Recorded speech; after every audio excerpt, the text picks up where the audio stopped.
welcome, Barratt. How are you, brother? Thanks for coming on. I appreciate your time today. And yeah, man, I've been excited to have this conversation. Just to give some context to everyone, I met you in Sydney about maybe a month ago.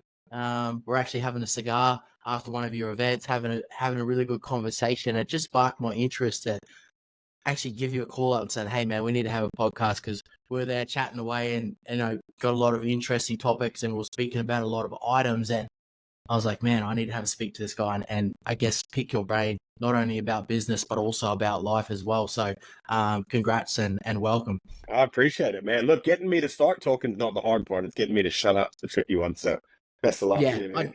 don't worry. I was sitting there having my cigar. I think I smoked like 3/4 of it. I'm like, man, I'm going to have to space here sooner or later.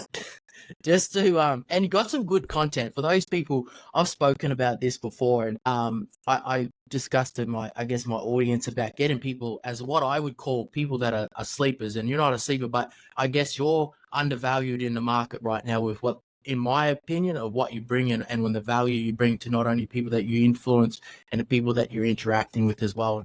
I guess my job here today is to bring, I guess, that knowledge and that experience and that understanding not only about life but about business as well, and bring it to the audience that are going to be here today. So, man, just run us down. Like, just for the people listening today, a little bit of context about who you are and what you're currently doing right now. And I've got a bunch of questions I want to ask you. Yeah, cool, man. Well, I'll get to the boring stuff first then. Yeah, no, look, Yep. so I've had a pretty interesting life. Obviously, it's you can tell from the accent, I'm not not a garden variety life. So I actually grew up in a little island called Bermuda. It's a little Caribbean island. Yes, I did stand out. I think I was one of 4 white kids in my school. So, very, very unique upbringing. Did a bit of time in America as well for high school, and then came back to Australia when I was about 17, 18. I wrestled at quite a high level over there. And coming to Australia, they didn't have it. So I did the next best thing, which was MMA. And obviously, if you can tell over my shoulders, it went pretty well transitioning into MMA. Not so much that I was like the best fighter ever, but in Australia, no one knew how to wrestle. So I just had a really good double leg and no one could stop it. So I was like, that really when you're playing your little brother in Tekken and he just does that same combo every time and just spams it? That was me fighting. So it's not one that you would, put with, the greatest accolades ever, but, that was my job for a while, was being a professional fighter. And then obviously you needed to make money on the side while you did that because there wasn't a lot of money in the scene back then. So I was a cage fighter by night and a stripper by later night. So that was, government documents, I actually used to put stripper/cage fighter when it would say, what's your occupation? And then as you do, I ended up in sales. I broke my hand, so I couldn't fight, and I needed a job, and I just gotten fired from my nightclub job. I was doing like hosting.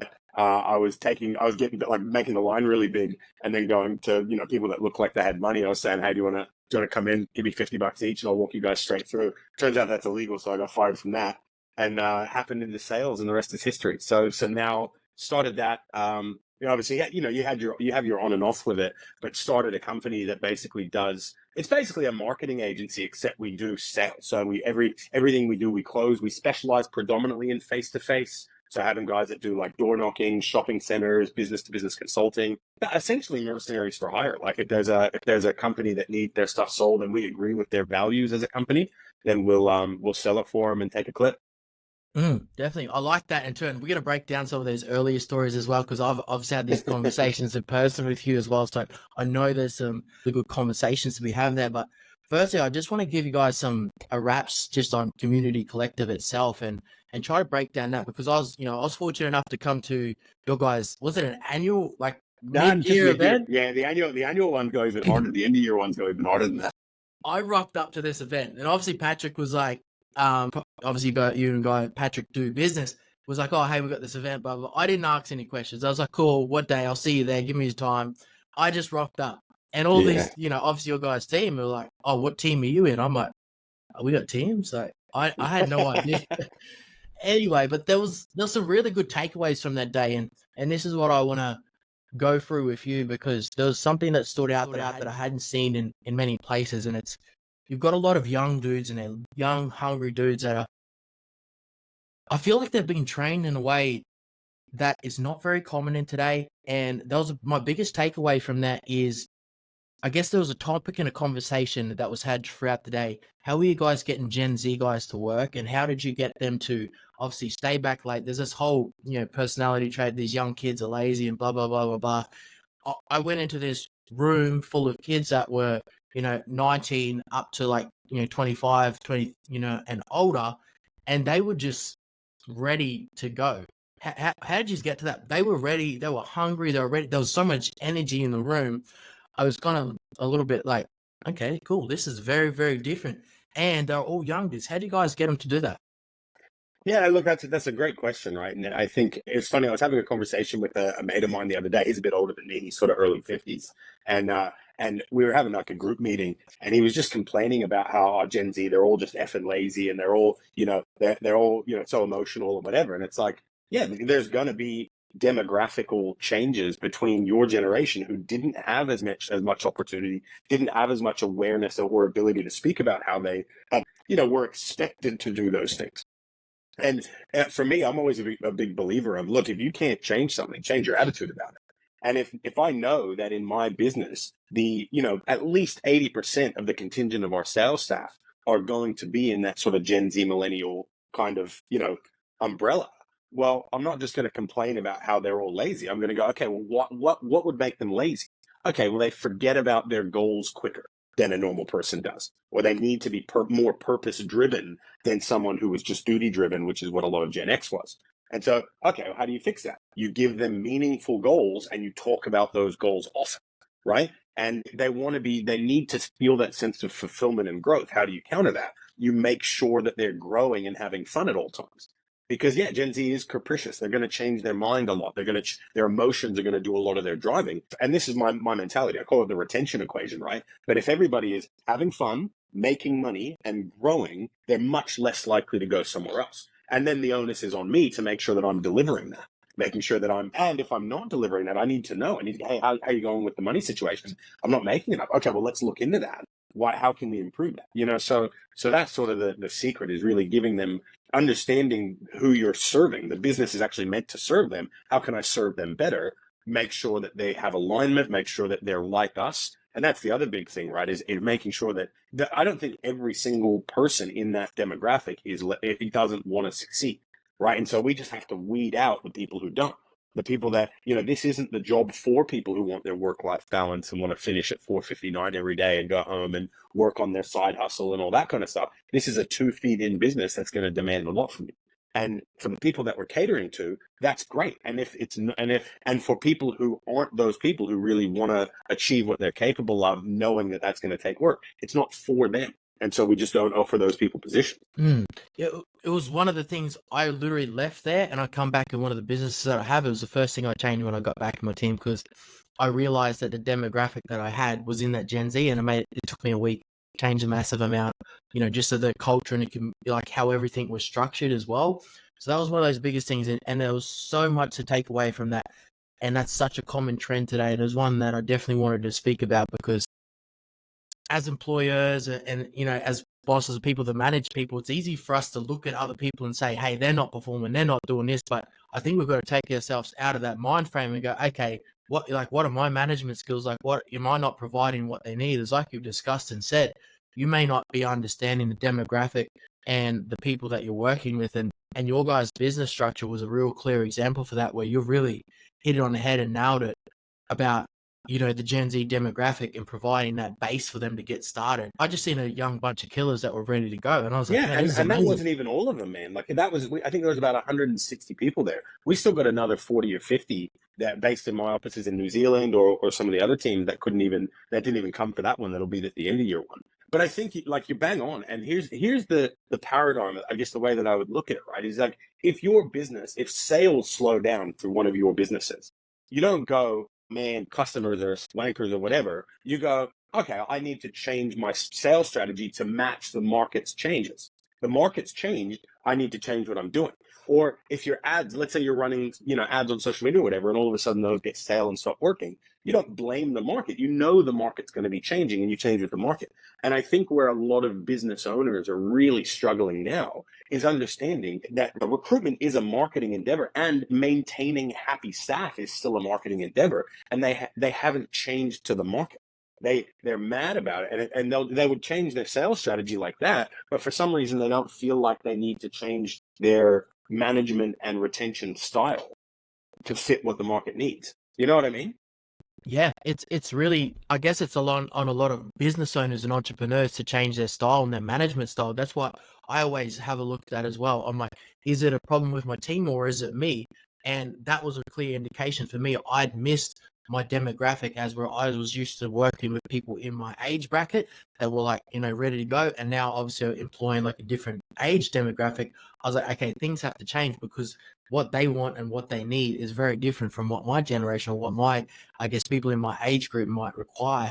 So yeah, kudos to you guys there for doing that, because it was the first and only time I've been in like a business like that where guys have really like understood and really like nailed that side of things. Uh, I and I want to appreciate break that. down into that. Yeah, man. I want to know, like, how did community collect, how did that whole structure come together? Because there's a few things that I always look at in life, and it's like, if you want to go far, go together. And I think I told you this guys this when I met you guys in Sydney and had a chat with you. And from what I'm seeing in your guys' business and how that's operated, you guys have come together, and I feel like you have just amplified everything and come together. And I kind of want to break that down and understand, like, how did that work, and what does that look like? Yeah, look, it's a good question, right? So, community collective as a whole, it was actually like it never started with the three. You got Patrick and Jeremy and myself were sort of the three main, I guess directors, owners, whatever, right? And we were all enemies. We were literally so we were separate companies, all of us trying to compete with each other, trying to get the upper hand on each other. But Jeremy and Patrick were both based down in Melbourne at the time, and I was based in Queensland. They realized working together long enough. It's like, you know what? Why don't we just you know, why don't we take, because you got to vertically integrate. We were sort of all in that middle range of getting our clients from other people and sort of needing middlemen. And they said, well, why don't we just do that together? So they went out and pulled their money and bought Community Collective. So it used to be another company. I mean, it used to be called Community Collective as well, but they bought it from a guy that was, wanting to get out and get into property development, whatever. And they turned the thing around because it didn't have the best reputation beforehand. Because the guy, he was a good corner cutter, right? And so a lot of suppliers didn't like working with him, or a lot of whatever. Good guy, I like him, but just one of those very task focused kind of people that could rub people the wrong way. And so they bought that off him, turned it around, and all the while I sort of stuck with my original supplier, thinking loyalty was really important to me, and I thought I was going to eventually one day take that over or whatever.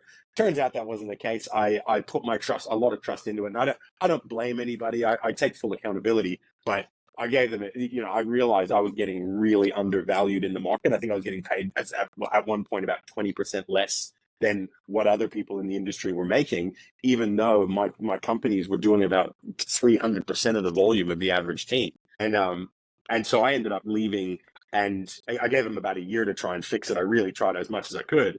And then I left, and I got a lawsuit saying, "No, we're going to sue you for trying to leave," and which is, go figure out. And look, when bad things happen to people. I was talking to a mate about this the other day because he had a really rough upbringing, right?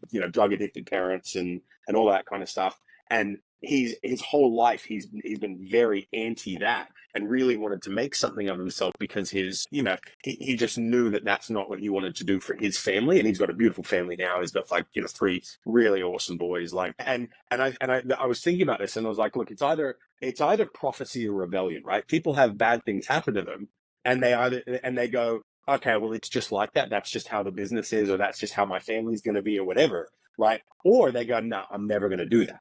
And you see a kid, the old story of the twin brothers that the dad was an alcoholic, and one of the brothers became an alcoholic, the other one never touched alcohol. And some people will take prophecy, some take rebellion. And for me, I got my first taste of an it's just business kind of person to work with. And I just realized I never want to be that. I never want to be an it's just business kind of guy. But we ended up leaving, and it wasn't until maybe another probably 6 months or so that Patrick and we were both in Europe at the same time. I was speaking at a conference in Vienna, and he was invited to a conference over in Dubai. But then I was a bit of time in Switzerland. And when you're on holiday and you can't work, but you just have all of this like productive energy that you need to give out. So the whole time, him and I were just talking about business ideas and how we could scale it and what we could do.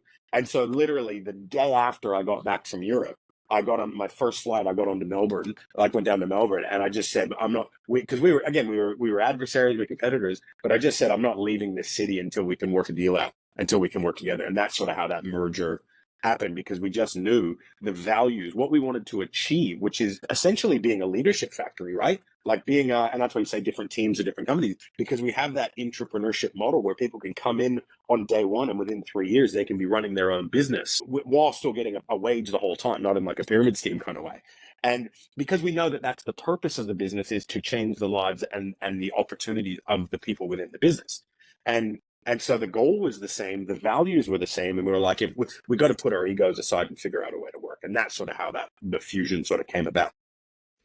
Yeah, I like it. And for me, it showed. Like, I was sitting there at your guys' event and I was like, okay, I'm in witness of something really cool here. It's not very often you can get, guys like yourself that can either work on their wants and their needs and go, okay, put each other's egos aside and go, okay, we're competing here in the same space. How do we come together?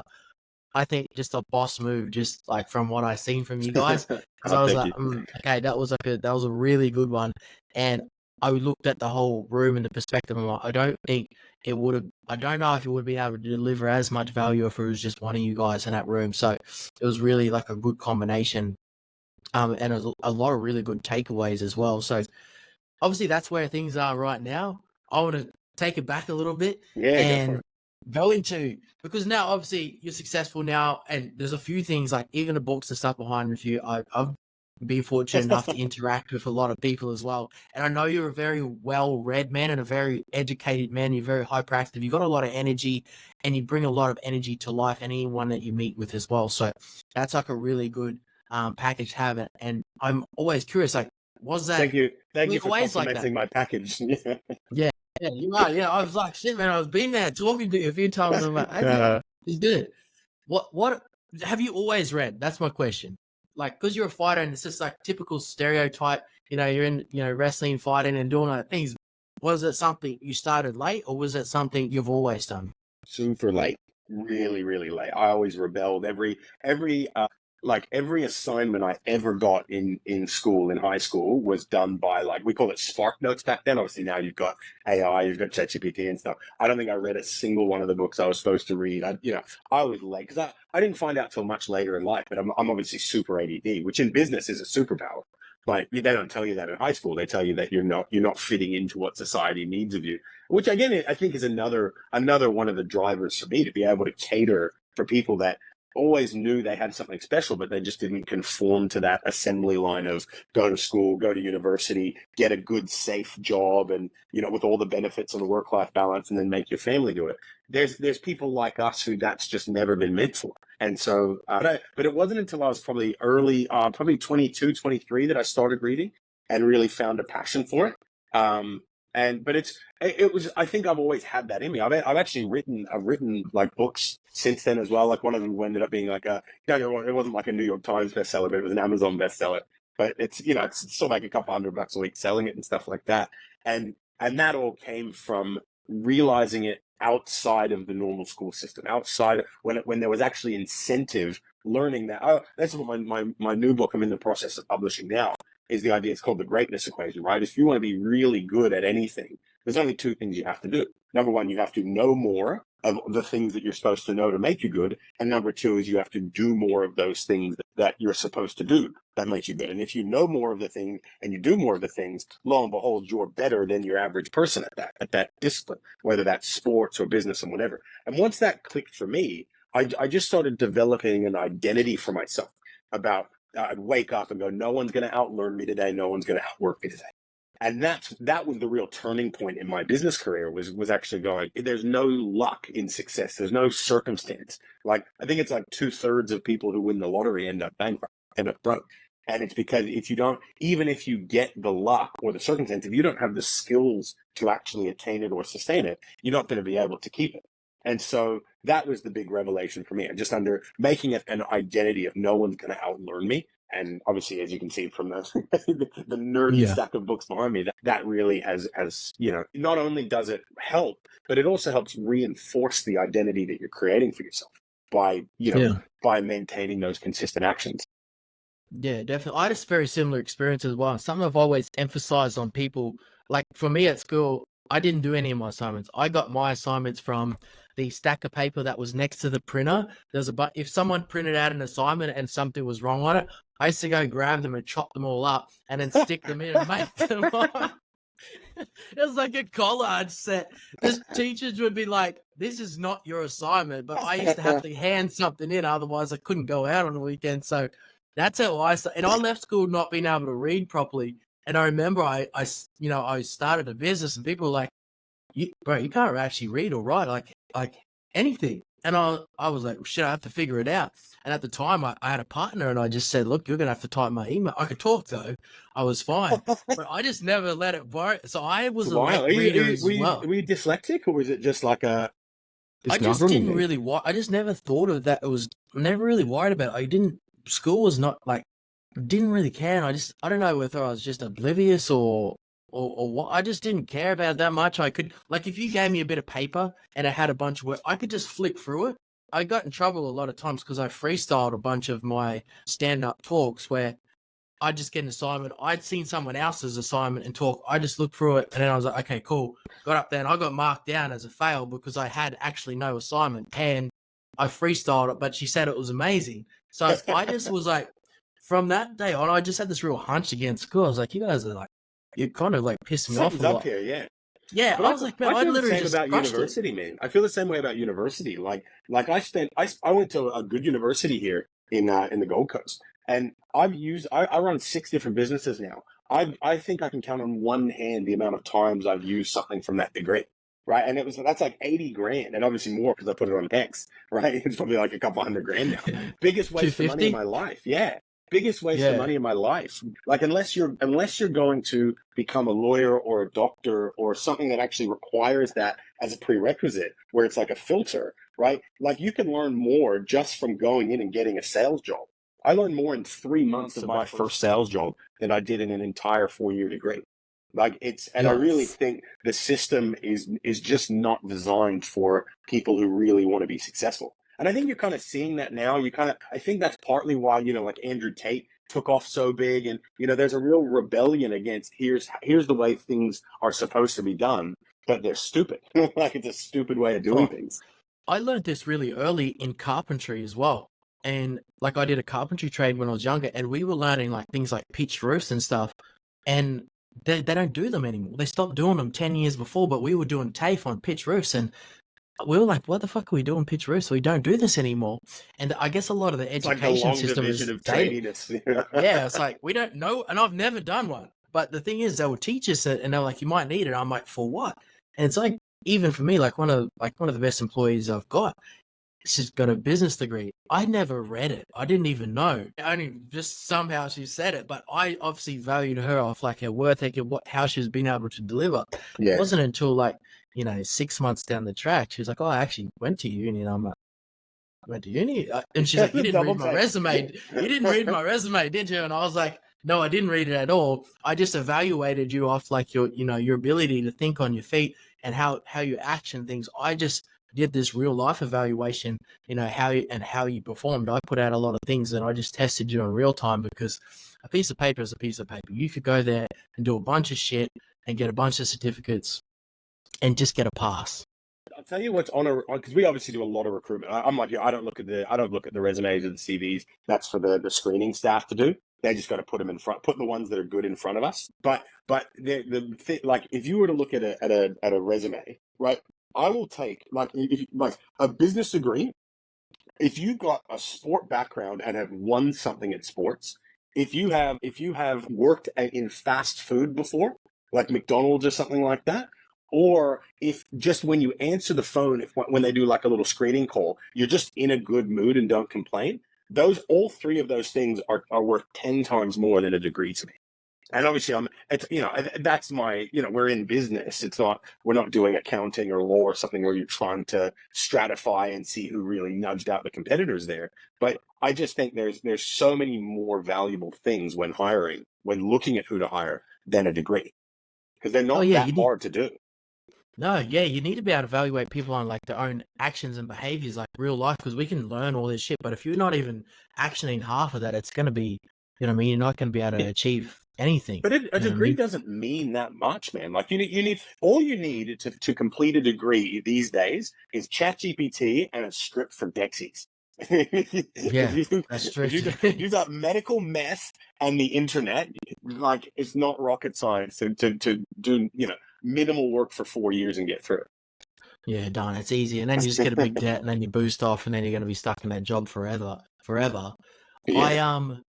Just on books as well. This is something as well, because was there any books or anything that you read that maybe, I guess, oh, actually, sorry, your book. Tell me, what is your book? Because it's something to be proud of. What is it? Thank you. Well, it's cool. So the book is called Leadership in Sales, right? Or 4 Simple Steps to More Sales, More Scale, and More Success. And the cool thing about it was that it's predominantly original IP. A lot of times you read books and you can tell it's just regurgitated stuff from other motivational speakers or whatever. And for me, the cool thing is that it's all stuff that has come from, having problems within my businesses and having to figure them out and solve them and then having stuff that isn't just, hey, this theoretically should work. It's like I've actually tried it and tested it and it works within my businesses. And so that's sort of the allure to it. I wrote it because of COVID. We had, obviously in Queensland, we had the 13-week lockdown. And I it's like, oh, I don't have to do anything. That worked for about a week, and then the ADD. You and your ADD were not going to do nothing. No chance. And we had the best pandemic ever because my roommate's missus, right? She was a PT, and she had a full gym in her house, which is like 15 minutes away from ours. And so we would just like illegally go train there, and she had like fight mats and stuff. So we would just spar each other after every gym session. So we had this like illegal fight club that we go to every day, and then we'd come back, and then he's a musician, so he was writing songs, and I would just write my book, and then we'd do that till probably 2:00, and then we'd just play Mario Kart for the rest of the day. And I ended up I'm like top 20 in Australia in Mario Kart now as well, just from the sheer 10,000 hours of Mario Kart I put in. Back to back every day. That's it, man. So it was like a forced routine. And that's where the book came from. So it wasn't because I ever saw myself being like this, whatever, right? This mogul. But it was like, I'm going to write a book. And my dad's got a really funny quote, right? He says his definition of a consultant. He says a consultant is a guy that can tell you 48 ways to bring a woman to climax, but just doesn't know any women. And I just don't want to be that guy, right? I want to be the guy that if I'm going to give you advice, even because obviously I do a lot of speaking for other businesses and stuff now. And if I'm going to be that guy, I want to make sure I'm giving you advice that I'm actively using in my businesses, and not exactly like you said. I'm not teaching you how to make a pitch roof. I'm teaching you something that works now. Yeah, that you do. And you brought up a really good point about, I guess, entrepreneurs and books and reading and education and stuff like that. I think we're in definitely a very saturated market. And that's another reason why even trying to get you on here as well and having a conversation, there's a lot of people that, are not about it. You know what I mean? And I know from being in, the room with you that you're about what you teach. You practice it every day. You're about it. And that's what my job here is, to bring education and bring experiences and knowledges to this, to the people here listening today. And that's something I figured out early as well. A lot of like books and entrepreneurial stuff is just regurgitated information. It's just regurgitated from Tony Robbins, which is regurgitated from Jim Rohn, which is regurgitated from Billy Johnson or whatever it is. Like they're all. If you just go back, yeah. But the problem is, if you go to the source, like everyone's like, oh, you got to read Think and Grow Rich. You got to read Think and Grow Rich, and it's like, bro, that book was a grind for me to get through. It was like some of it just doesn't it doesn't translate. Obviously, How to Win Friends and Influence People, all-time great, still a masterpiece. But sometimes the regurgitation isn't the worst thing, because you kind of get like a modern translation on it. But you'd much rather stuff that you've seen people actually apply and they can prove that it works and give it to you in a way that's going to work for your business. That's what I always look for as well. And it's why I, kind of point out a lot of things to people. I'm like, they're preaching something, but are they actively doing it? Because there's a difference, you know what I mean? And it's like, you can say all this shit, you can read all the books and, as you said, do all that. But if you're not about it, you're not about it. You're not going to be able to teach it. And I feel like a lot of people are getting, I guess, shafted as far as like the information goes. They're getting, people that have just read a couple of books and now they're teaching other people that haven't done a bunch of shit and they don't have any businesses and can't do it. You get the life coach pyramid schemes now, where it's like, you can become a life coach. Just let me run through my course of how to coach coaching, and then you can coach coaches who coach, and then you can coach to coach coaches. It's like, where does it end? Where does the coaching pyramid end? I went to an event, I had a funny story one time. I went when I was younger, I went to an event like that where coaches and stuff, and obviously I had a construction business back then. and they were like, okay, 6-figure entrepreneurs and stuff. And I was like, cool, like, this is amazing. Like, I'm here. But they were like crushing it. And I'm like, 6-figure. I'm like, what the fuck? These guys are kicking my ass. But that was just like, I thought that was profit, not like exactly what they made. I Oh, only bro. ever counted. People using revenue to tell you how well their business is doing. And that's like the new thing. It's like, what do you mean? Like, if I did 6-figure revenue, like, Yeah. in the I head, was like, confused. I and went to how do this you have event. how do you have permission to coach people how to succeed in business when your top line is 6 figures? What? That's where I got confused. I felt like a piece of shit. I'm like, shit, man, these guys are crushing it. Like, and I was listening to the speak. I was like, okay, I'm doing something wrong because these guys must be crushing it. But then obviously, they just said that's actual just annual turnover. And I was like, what the fuck? They didn't say that. But that Brother, was like my ooh. first experience. Yeah.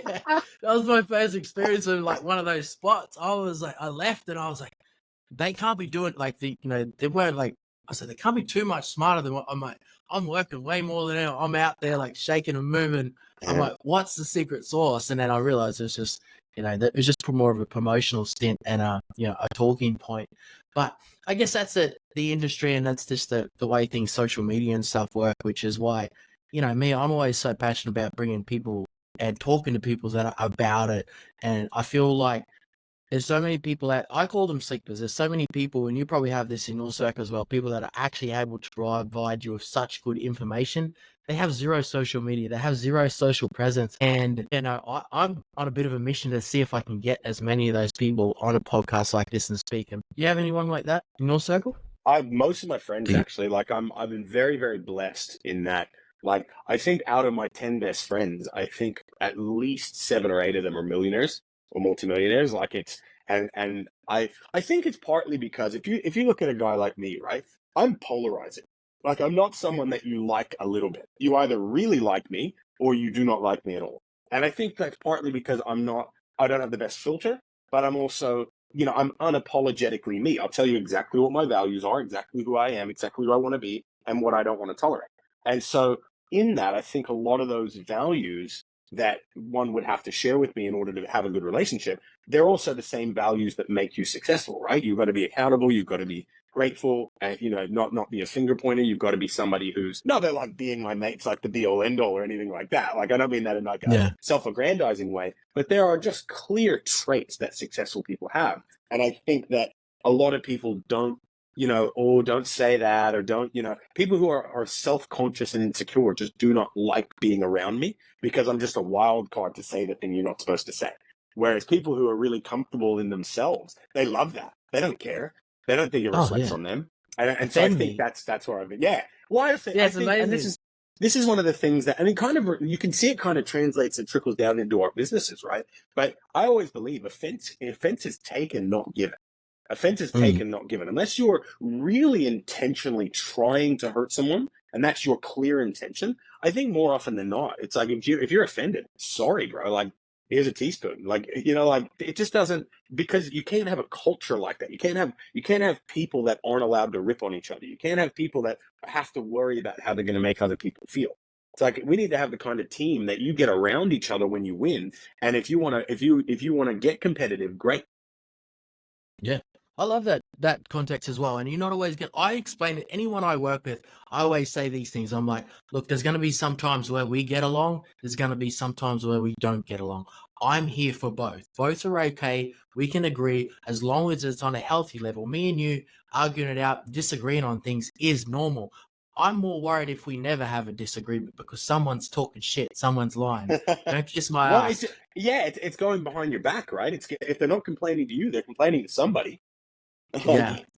And I always just make it open. I'm like, if it's healthy, like some of my best friends, like we're actually all of my best friends, we've disagreed on many things, but that's what it is. At least I know it's real. At least I know that they're gonna show up as they are and not kind of talk shit behind my back as well. Which is, I want to ask something actually. This Yeah, kind of go for popped it. in my head before.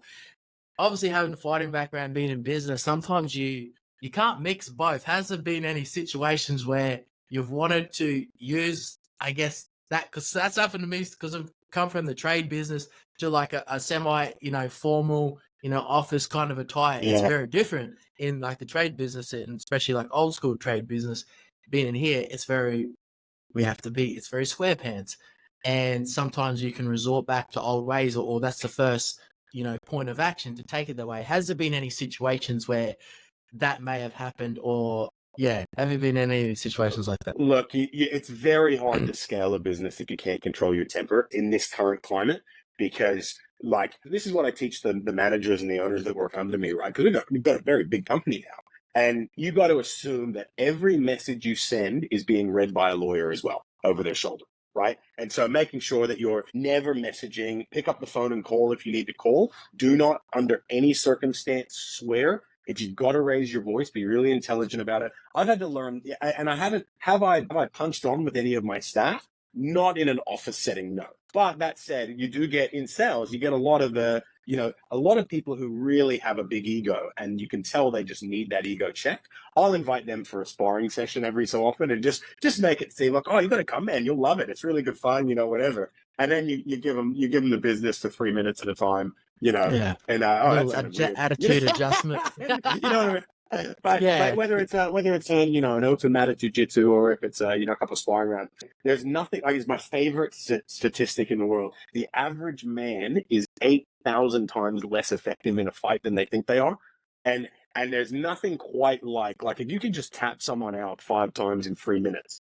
Like all of a sudden, when they have a problem, they come to you a lot more respectfully. So would I say that I haven't used my fighting background? No, but do I get angry at the staff? No. You gotta have, if you're really gonna be successful in business, you gotta make sure that you can just swallow it until get good at getting unangry quickly, for sure. Because I think otherwise there's a lawsuit with your name on it, right?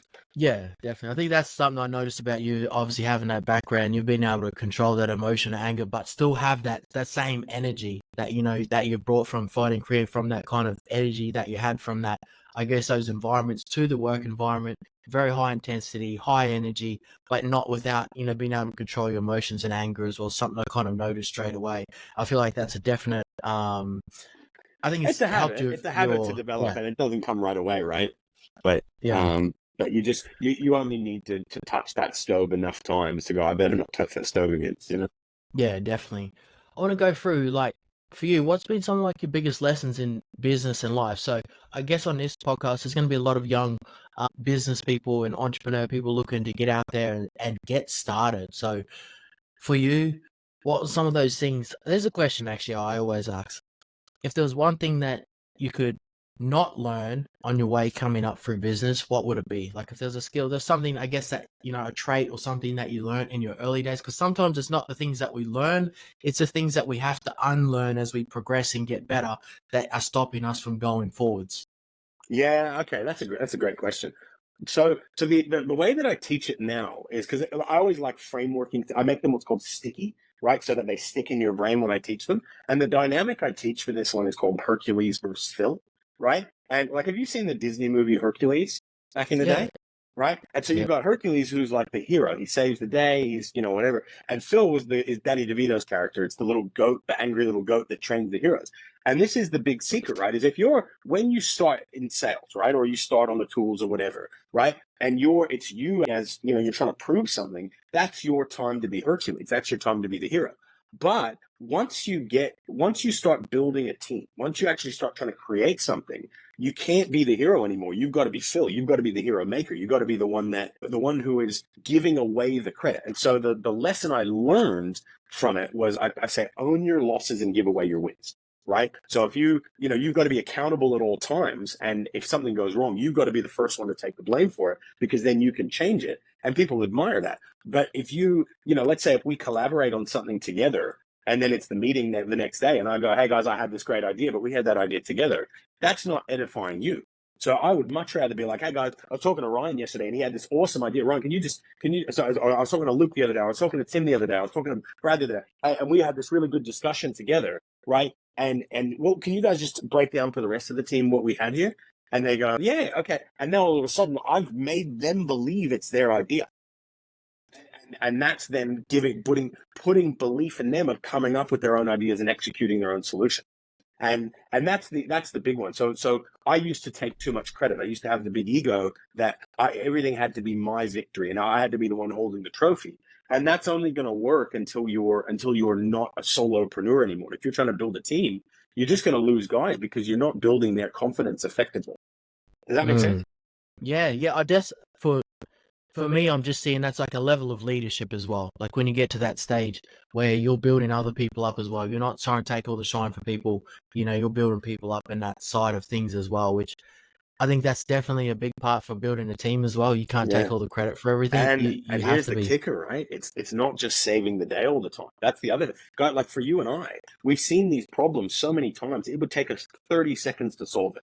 We see a problem, and you know exactly. It's like tying your shoes. This is a Tuesday for me, right? Like this is not difficult. You fix it. But the problem is, and the analogy I use for that, it's like you're like being the GPS, right? So if you were driving to a mate's place, you go to a mate's place every so often, but you use your phone, your GPS to get there every single time. Well, on that day that you don't have your phone or the phone's dead or whatever, you have no idea how to get there. And the problem is a lot of your reps, a lot of your staff, a lot of whomever, even your contractors, they'll come to you and go, "Hey, look, this has happened. What do I do?" And you've got to really get good at just not giving them having the patience to go, "What do you think you should do?" I don't know. And you playing, or even just being playful about it and being dumb and go, "I don't know. What do you think? What's your best solution?" And letting them get good at solving their own problems, which kind of goes under that heading of just not wanting to chase the ego and be the guy that saves the day all the time. Really getting good at building your guys' ability to believe in their own decision making and their own ability to execute. Yeah, I've learned that's something I've added in this, just on that topic of conversation. People will not come on me. If they're bringing me a problem, give me 3 solutions to the problem, not just a problem. Right, that way it's prompting them to think about what they should do. And usually in that instance, I can just pick from one, or I'm saying you're on the right track, or we're off. Yeah, it's Okay. warmer. You can play warmer and colder. You're like, look, I Yeah. really like this. What's the one criticism I would have of that thing? And they go, this again. Now try again. This bingo. But the cool thing is if you do it properly, when they're guessing right, you're going, there we go. And not in like a condescending way, but you're giving them dopamine. So you're actually getting them hooked on solving their own problems as well, which if you really think about it, like what you and I do, we're just hooked on problems. I could never go back to a normal job where I just don't have problems coming at me at all the times, right? Like Hell no. It's it's organized chaos out addictive. here. I love it. I love I it. couldn't, yeah, man, I couldn't do it. And I think that's if you can get people hooked on solving problems, business is solving problems, and the bigger problems that they can solve, the more money that they can make. Yeah, that's what it's about. Hey, and it's just, I think leadership is a big one. Understanding people. So I know that you've read a lot of psychology books, as you can just tell from the conversations and stuff that we've had as well. Yeah. And it's played a massive part. And that's why I just want to give kudos to you for, one, starting late reading. It was something that I always I'm like, man, I can't, I started late as well. And I'm like, shit, this is going to affect my business. But you just, man, you got to get out there and do it. I guess the question I always want to ask, people getting started, in business, like, what are some things that they're going to overcome, and maybe something that you can relate to, because, you didn't come from this, like, business background and stuff like that. You've started out there, in the lines of the clubs. You were just out there shaking and moving and just getting started.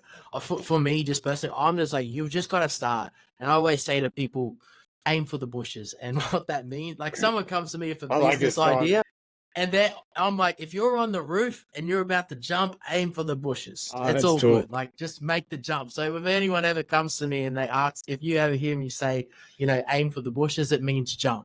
It means go. Because you just have to get shaking and moving. Gotta move. Don't be scared. Yeah. I think that's a big one, right? I definitely, for people that are wanting to become successful in business or start a business, right? Number one is, just go, especially when you're young, because what's the worst that can happen? You don't have a family that needs you. You don't have, not to say that you can't start a business if you do have a family that needs you or anything like that, but it's like what you're going to learn on that journey is so valuable. So yeah, I really like to aim for the bushes.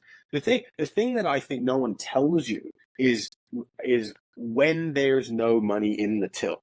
That's the amount of pressure tolerance you need to have in order to be able to make good decisions when you're scared if you can keep the doors open or not, which we all inevitably get to, especially early on in the journey. That's the tricky bit, right? It's going from management to ownership. This is one thing I tell a lot of my guys when they're about to make that jump. And the analogy is like if I were to put a 2x4 piece of wood on the ground, right, like a 5 meter 2x4, and you just had to walk across that without falling off, it'd be pretty easy, right? But imagine I did the exact same thing, but it was on 2 5 meter ladders, right? All of a sudden, that's a very different experience that you are having, even though it's the same motions required. And I think that's what you really have to understand about ownership is you need to get your pressure tolerance up. How do you get your pressure tolerance up? I call it the best way to do it. I call it wins out of work, right? Is you actually need to have something outside of your life that you're improving in. And ideally is something hard that tests you. This is why I think fighting, you see so many good business people, yourself included, right? Do some sort of sparring or hitting mitts or something like that, because your brain's recognizing what real danger is and you're improving at that. And so you can really take a lot of the reason people aren't good under pressure is because they attach their self-worth to the results. And so if you can get good at diversifying where your self-worth comes from, all of a sudden you're not as scared to fail and pressure doesn't hit you as hard. You don't take things as personally. So I think that's really for people that are wanting to start a business, however you can get your pressure tolerance up, do that, right? And then aim for the bushes.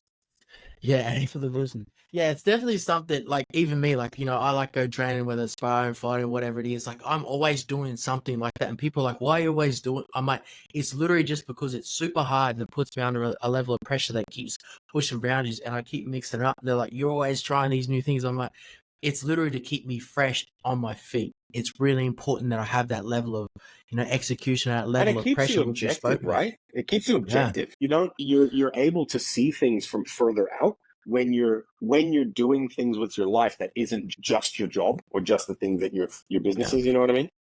I think being on and being off is one of the most important things I've learned. Like being super on is so good, but if you don't know how to be off for a minute, I think where I've been able to is just like whether you might go to fighting, that's an hour or hour and a half where you're just completely in that zone.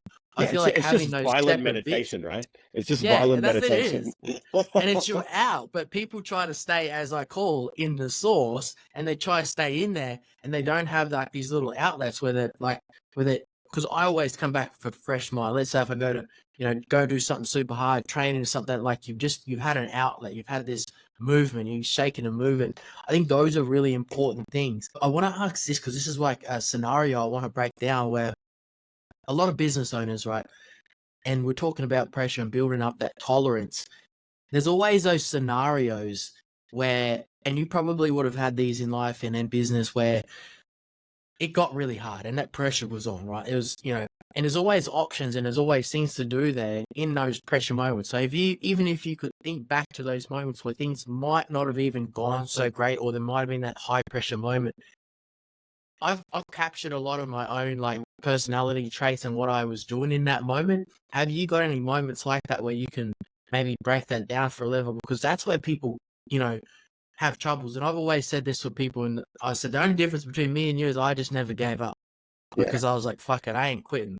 I'm just gonna go. But it always comes down to those moments. But that takes self-belief, right? That you've got to be able. And this is the thing: people think that self-belief is something that you just have or don't have, and it's wrong, right? Because if I can feel when my belief in myself is failing for some reason, and all I do, I expose myself to evidence of self-belief working. And so for every Saturday, here's a good example, right? I wake up at the same time I do in the rest of the week. 4:45 a.m. I'm up, right? Or at least 4:40, sometimes earlier, right? And I get up on time on the Saturday, even though where most people are sleeping in. And I'll put on documentaries of champion athletes or championship sports teams or business tycoons.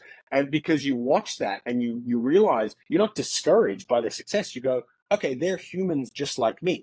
And they just believe, and you just osmose the traits that got them to where they are, which is almost always believe in yourself, work hard, and learn. And if you're doing those things effectively, so a lot of times for people that struggle with that self belief in order to keep pushing, it's what are you exposing your brain to?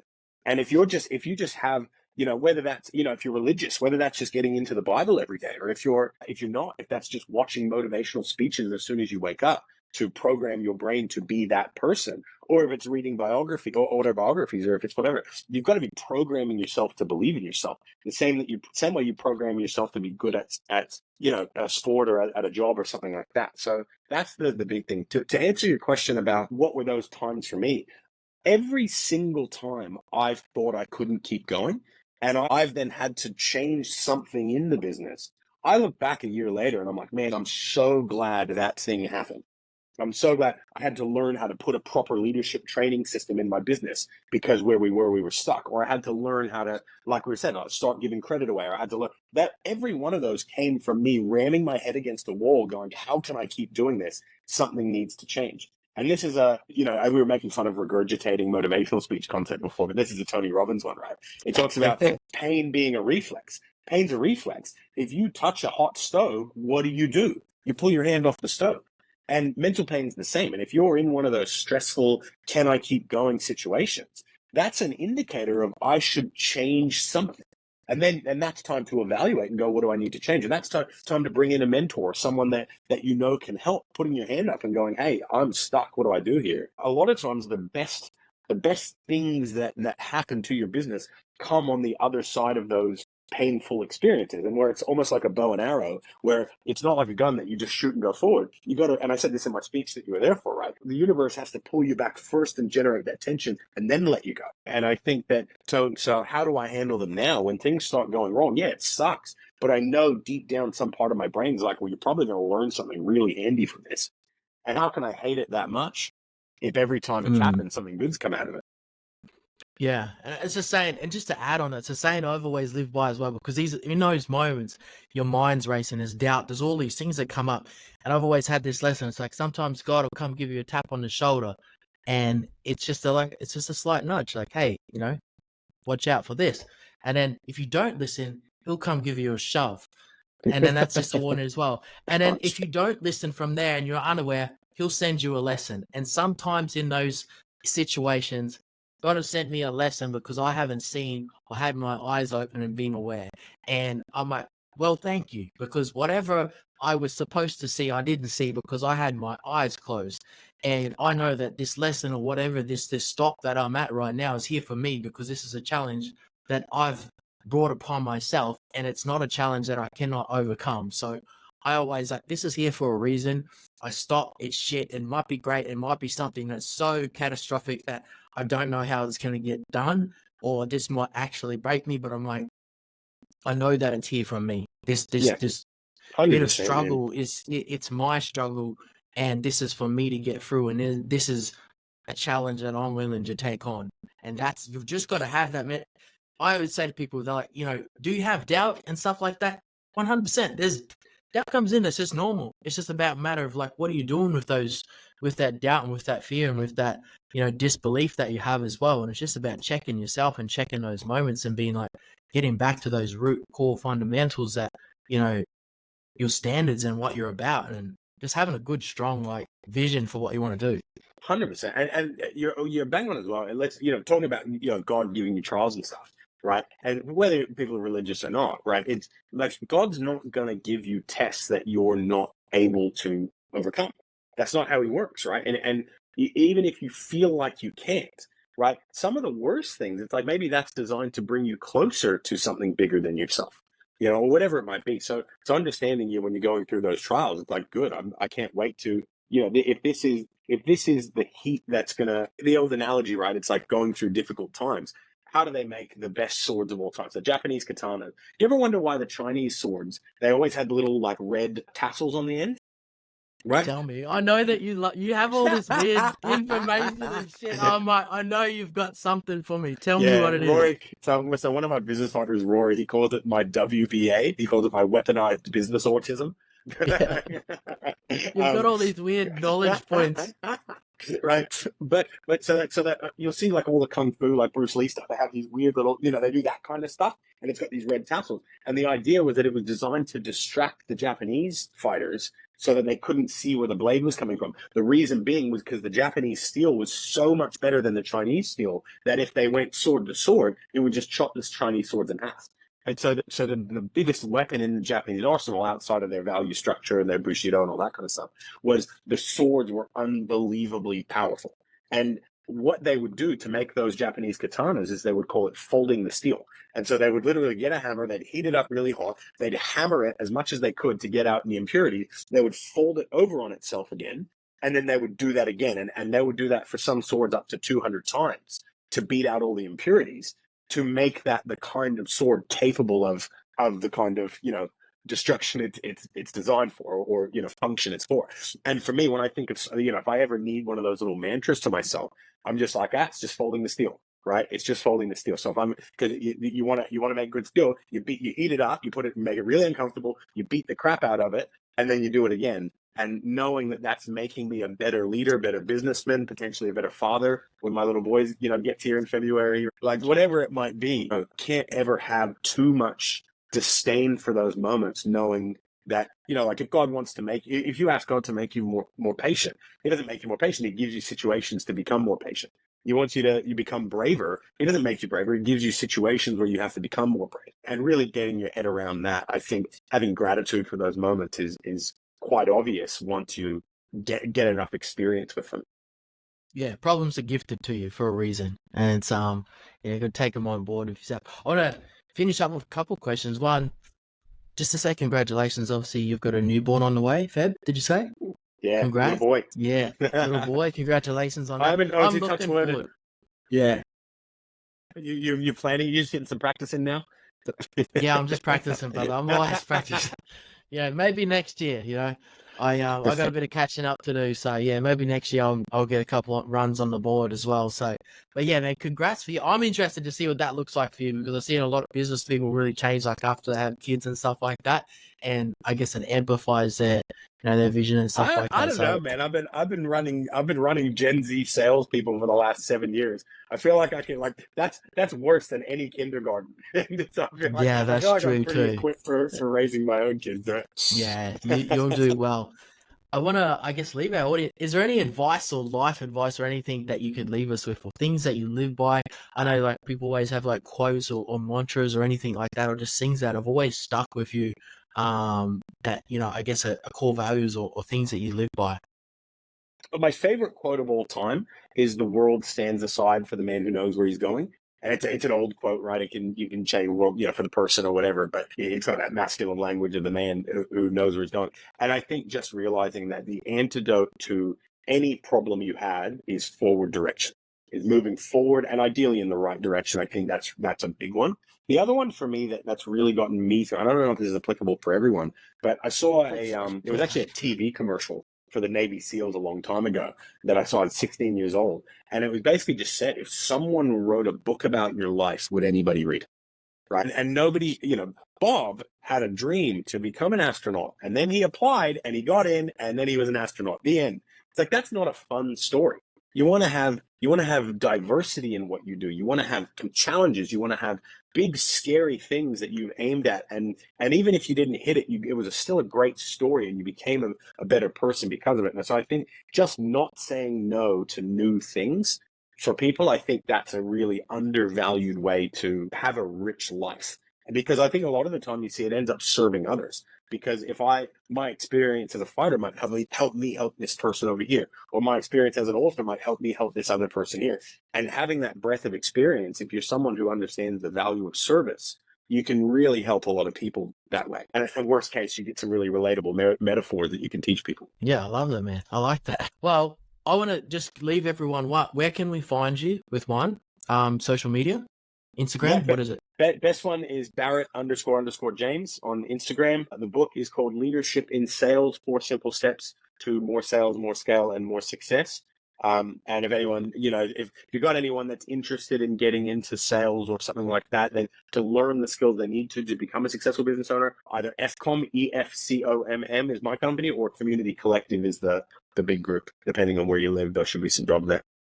Yeah, I'll put all this information below. But yeah, Barratt, brother, thank you so much. And definitely, you guys, if you're listening to this, make sure you go follow him on social media as well. I know this guy personally, and he's about what he says as well. So I always appreciate the energy that you bring and the information and just our conversation today, brother. So thank you very much.